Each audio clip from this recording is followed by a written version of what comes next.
Shalom, pasteur. Shalom, mon frère. Pasteur, nous sommes venus vous voir aujourd'hui parce que nous voulons avoir un peu plus de connaissances sur l'affaire de la Pâque. On entend parler de la Pâque et puis nous aimerions savoir s'il y a, quel est l'impact qu'on trouve réellement dans la fête de la Pâque et qu'est-ce que cela apporte à la vie d'un chrétien. Oh oui, merci beaucoup. La Pâque, c'est une fête chrétienne. À l'origine, c'était une fête juive. Et pour la première fois, ça a été célébré en Égypte lors de la sortie. On a tué l'agneau pour chaque famille. On a mangé avec les herbes amères.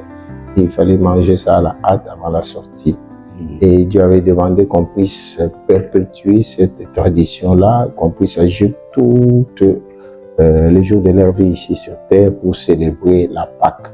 Donc cela montrait, c'était un type ce que Dieu devait faire pour l'humanité. Et quand Jésus-Christ est venu, lui, le véritable agneau de Dieu, Dieu lui a donné en sacrifice. Et c'était le jour de Pâques. Et la Pâque, en réalité, veut dire la résurrection, la restauration ou la restitution. Et par la mort, l'ensevelissement et la résurrection du Seigneur Jésus-Christ, Dieu nous a remis la vie éternelle. Donc, il nous a restaurés dans notre position originelle. Donc, ce qu'on avait perdu avant, Dieu maintenant est venu pour le restaurer. Voilà un peu, en bref, l'essence de la Pâque. Maintenant, la Pâque a l'impact dans la vie d'un chrétien. Parce que sans la Pâque, on ne serait pas ce qu'on est. C'est la Pâque qui nous donne la vie éternelle. C'est la Pâque qui nous a franchis. C'est la Pâque qui nous rend libres, qui coupe tous les chaînes et qui fait que l'homme puisse recouvrir sa liberté. Donc la Pâque a une grande importance. Et du reste, le faux bonhomme dit que c'est la plus grande de toutes les fêtes, la Pâque. Donc c'est très important. Bon, Jésus est né, d'accord, mais s'il n'était pas mort et ressuscité, notre religion serait comme toutes les autres religions. Donc la Pâque prouve que réellement notre religion est vivante. Vraiment. Très intéressant. C'était un petit exposé pour expliquer l'importance et la grandeur de la Pâque. Nous avons quelques petites questions que nous avons reçues de frères. Nous pouvons poser ici, si vous pouvez répondre à quelques-unes.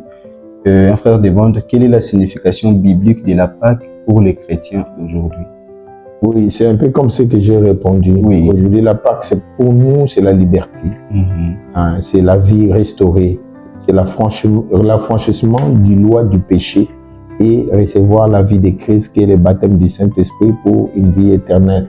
Donc voilà un peu l'impact et la signification de la Pâque aujourd'hui. Donc la vie qui était en Christ, Dieu l'a récupérée pour remettre en nous.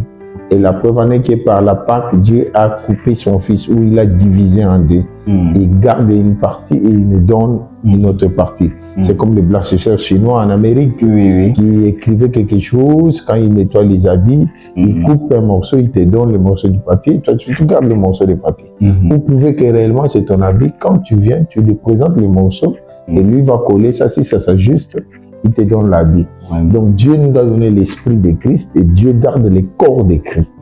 Vous comprenez? Donc il a déchiré Christ en deux parties. Et le jour de l'enlèvement, il faut que l'esprit qui est en nous puisse concorder avec l'esprit qui est dans les corps pour être enlevé. Donc voilà un peu l'essence de la Pâque. C'est Dieu qui nous donne la vie. Oui, et puis on demande pourquoi Jésus a-t-il choisi de célébrer la Pâque avec ses disciples avant sa crucifixion. Parce que quand vous expliquez, il fallait que Jésus meure pour que nous puissions recevoir la Pâque par la résurrection. Mais là, il célèbre la Pâque avant la crucifixion avec ses disciples. Oui, bon, ça veut dire que c'était la semaine de la Pâque. Comme j'ai dit, la Pâque existait dans l'Ancien Testament. Et l'Ancien Testament, c'est le type. Et le Nouveau Testament, c'est la réalité. Et ils célébraient ça dans l'Ancien Testament comme tradition, pour célébrer leur sortie de l'Égypte. Mais en réalité, le vrai sens de Pâque, c'est la mort de Christ. C'est pourquoi Dieu a voulu qu'il puisse mourir pendant cette période-là. Vous comprenez? C'était un jeudi, comme aujourd'hui, les catholiques appellent ça jeudi saint. Ils sont allés pour acheter les pains et ils ont préparé la Pâque. C'est alors qu'on arrêtera Jésus, le jeudi là. et le vendredi, on va les tuer. Vous comprenez? Donc ça tombe exactement, on les tue le jour, donc on l'arrête et on les tue le jour où on avait tué aussi l'agneau le soir, pour être immolé, placer le sang sur les linteaux et sur les poteaux. Donc dans l'Ancien Testament, c'était le type et le vrai sens de la Pâque ou la réalité, c'est quand Jésus-Christ est mort pendant cette période-là. Ok, alors est-ce que les chrétiens devraient célébrer la Pâque de la même façon dont on célèbre la fête de Noël? Non, la Pâque en réalité, on doit penser à la mort et à la résurrection de Christ, à ce qu'il a fait pour nous à la croix. Être humble et penser en soi-même, c'est ce qu'on doit faire pour celui pour qui il a donné celui qui a donné pour nous la vie. Qu'est-ce que nous devons faire pour lui? Parce que lui a donné sa vie pour nous. Maintenant, moi, en retour, qu'est-ce que je dois faire pour lui? Donc, ce n'est pas célébrer ça comme une fête, je ne sais pas moi, et danser et tout, mais c'est plus vous méditez plus sur votre propre vie et les reconsacrer à Christ et vivre pour Christ. Donc, c'est un peu ça, le sens ou comment célébrer vraiment la Pâque. C'est comme quand vous allez prendre la Sainte Seine, vous pensez à vos péchés, vous pensez que vous êtes pécheur, quelqu'un a pris votre place. Maintenant, qu'est-ce que moi je dois faire pour vivre la vie qui était dans cet homme-là? Donc voilà un peu. D'accord, pasteur. Donc si nous avons bien compris, l'agneau de l'Ancien Testament, c'est Jésus-Christ dans le Nouveau Testament. Exactement. Ce qui fait que notre Pâque est bien plus spirituelle et bien plus réelle pour la vie d'un chrétien. Oui, exactement. Exactement. Jésus-Christ est notre agneau pascal. On ne va plus aller chercher l'agneau dans la bergerie pour tuer, non. Il a déjà donné son sang pour nous une fois pour toutes. Là, chaque année, chaque famille devait prendre un agneau pour prier tout le temps. Maintenant, Jésus est entré dans le lieu très saint une fois pour toutes avec son sang. Et il est ressorti victorieux.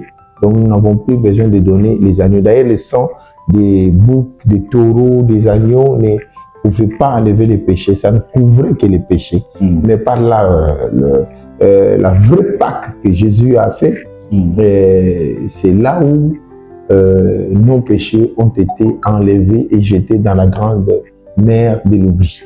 Donc voilà un peu. D'accord, pasteur, merci beaucoup. Je pense que tout le monde a compris. S'il y a d'autres questions à poser, je pense que voilà. Merci beaucoup, pasteur. C'était très bien. Nous avons compris maintenant l'essence même de la Pâque et nous pensons que nous aurons une très bonne prédication demain, ce qui pourrait nous aider aussi à grandir un peu plus dans la foi. Merci beaucoup. Nous invitons tout le monde à venir demain. Nous aurons cette scène à partir de 18h. Il y aura cette scène. Venez commémorer avec nous, avoir une pensée pieuse, penser à Christ, penser au sacrifice que Dieu a fait pour nous en nous donnant son Fils unique. Et qu'est-ce que nous allons faire pour lui? Et vivre une vie pieuse, digne de l'évangile. Le christianisme, c'est pas je sais pas moi quoi, mais le christianisme, c'est la vie de Christ en nous. C'est pas parler, c'est pas prêcher, mais c'est vivre cette vie-là.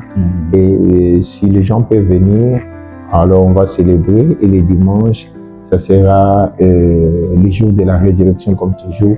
On parlera encore de Christ, notre agneau pascal. Vraiment. Merci beaucoup. Merci, c'est à moi de vous remercier. Que Dieu vous bénisse. Que Dieu